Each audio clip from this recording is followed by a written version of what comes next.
Hey, what's going on, guys? It is Fox98 here. Welcome back to a brand new video for you guys today here on the channel. Today we are here with my F1 2019 career modes for the next episode here at the Hungarian Grand Prix. I think this is round number 12? Yeah, round number 12 of this career mode. And obviously, we start off with things in qualifying, mainly because I forgot to record the R&D tree at the start of the episode. So, yeah, my bad. But as we go towards qualifying then, unfortunately, it wasn't really that much fun around this Hungarian Grand Prix track. Wasn't really getting into the feel of the, in terms of the car. Wasn't really working out for me. The first lap was an awful lap, which was very, very far off the pace. Eventually, Charles Leclerc improved on that and did a 1 minute 13.9.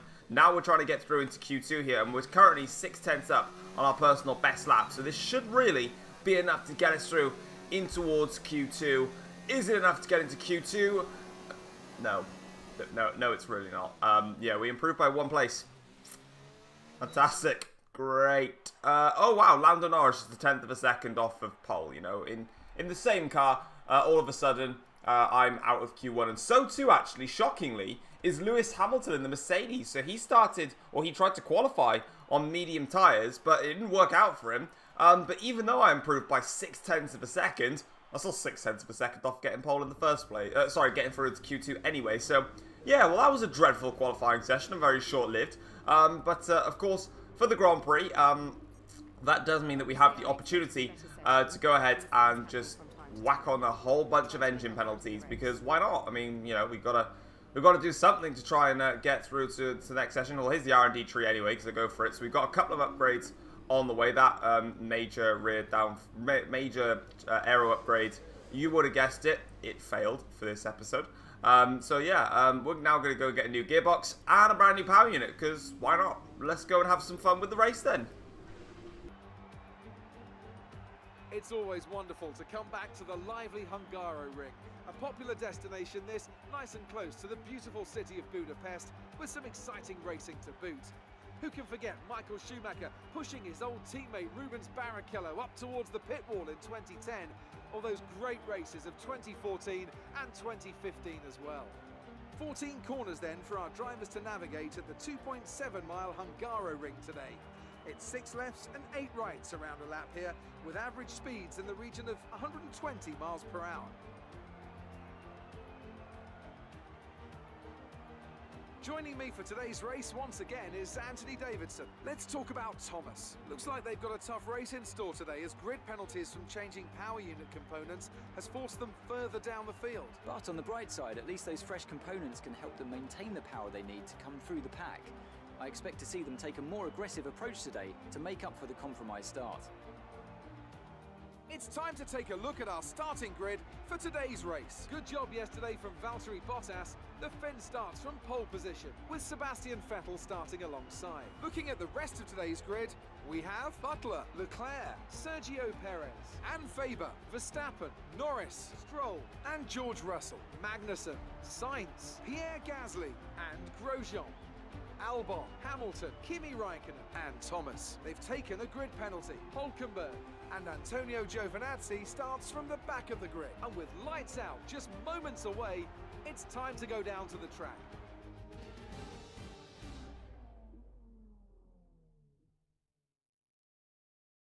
Alright, so we're here on the grid then to start this Hungarian Grand Prix, and we're going to be on the medium tyres, going straight to the medium tyres to the hard tyres. And going to the end of the race. We've got a 35 place grid penalty.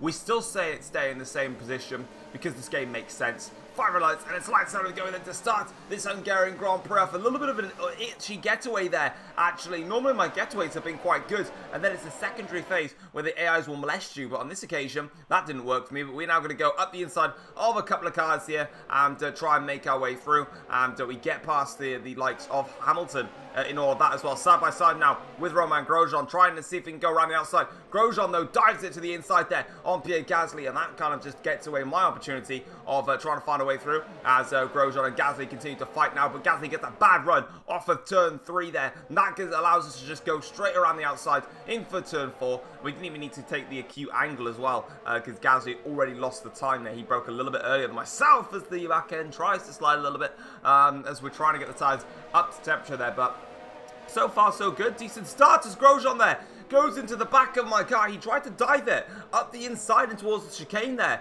And Roman Grosjean just, well, basically decided to touch me. And if you touch me, it doesn't go well for you. So yeah, big mistake there from Grosjean. I believe he's lost out to Gasly and also to Hamilton there. So he's lost 2 places from that mistake there. But now, for us though, we're chasing onto the back of one of the Renault cars. I think it's Carlos Sainz who's behind one of the Williams cars there of George Russell. So yeah, getting closer to the back of the Renault car as we now swoop our way around the final corner. And yeah, it is Carlos. Is it? Yeah, it's Carlos. Now we can just go onto the pit straight here. And that's the end of the first lap. And we're up into 13th place. So 5 places made. I can't math. And on to lap 3 now. DRS has been enabled here. We've got Sainz now trying to go for a move on Russell. Goes towards the inside line. We break a little bit later. Lock up though on the front right tire. Gasly now tries to go through. We switch it back on Pierre Gasly. Take that line. Gasly nearly making contact with us there. Now we're going towards turn 2 here. Again, another lock up on the front left this time. Gasly tries to make the position stick. We still hold it around the outside and we can shove Gasly wide on the exit there. And that's going to allow Lewis Hamilton to be there. Now towards the last corner here on lap 3 to start lap 4. Trying to take a slightly different line to try and get the better exit. I've got a lot of downforce set up on this car. So in a straight line, I'm really not that fast. But now as you can see here, Sainz is trying to find a way past George Russell. Really nearly making contact with the back of the Williams car. As we go wide in towards first corner. Lock up in the front right tyre as Carlos Sainz now tries to attack George Russell. But we managed to get a slightly better exit actually, funnily enough. Now we're going to go down the inside of George here. Under braking, we get the move done on Russell. But what I'm really struggling with, and you can see it for all the heavy braking zones, it's just lockups around this circuit.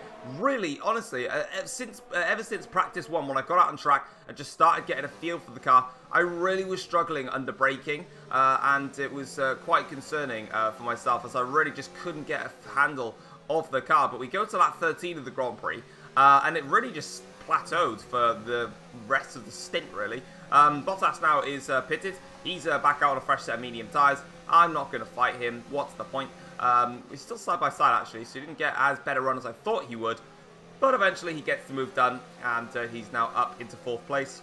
He can carry on his charge and probably the race win. Meanwhile, though, Hamilton there, out of nowhere, tries to dive it. I think he might have actually made contact. Yeah, he did. He actually touched the rear of my car. I didn't feel anything on my car. But we're coming in for our first stop of the Grand Prix now. We're going on to the hard tyres and making our one-stop strategy count. Verstappen has also got past us as well. But again, he's in another race at the moment. We're in our own race, unfortunately. And we're just trying to do the best that we possibly can with the car that we have got.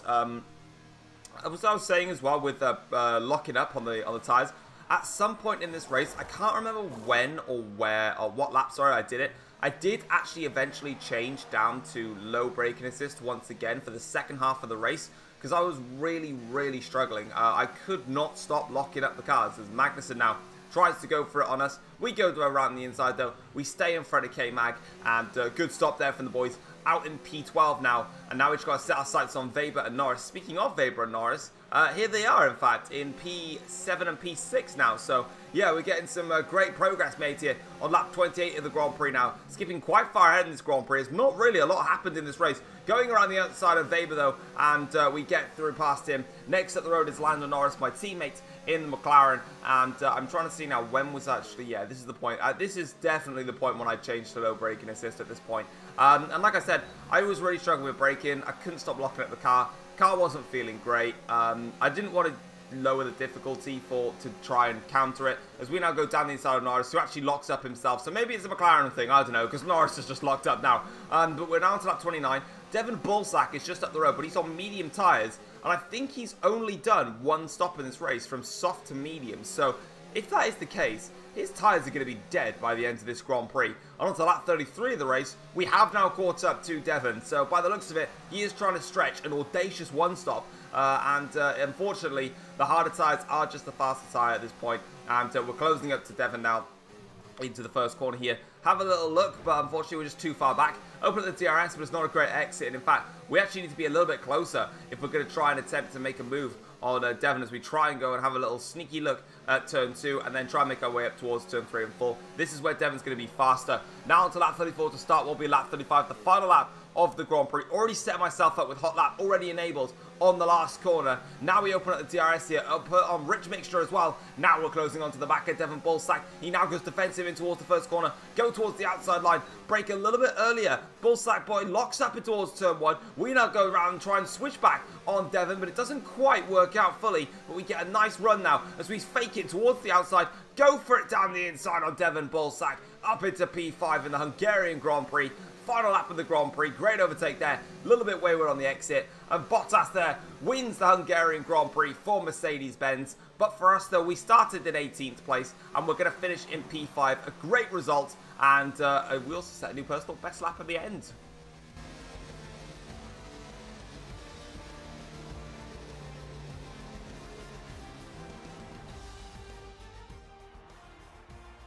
The Mercedes team pulled out a fantastic performance today. They should be proud. What do you think it was, Ant, that gave them the edge over the competition today? Well, I honestly feel it was down to the driver and car today. I mean, we can talk driver skill all day, but if you don't have a solid team to back that, you're never going to get anywhere. When you hit that sweet spot of having both an excellent driver and an incredible car, that's when you see results like those we witnessed today. Mercedes are on top form once again after an excellent race weekend. It's great to see them up on that podium once again.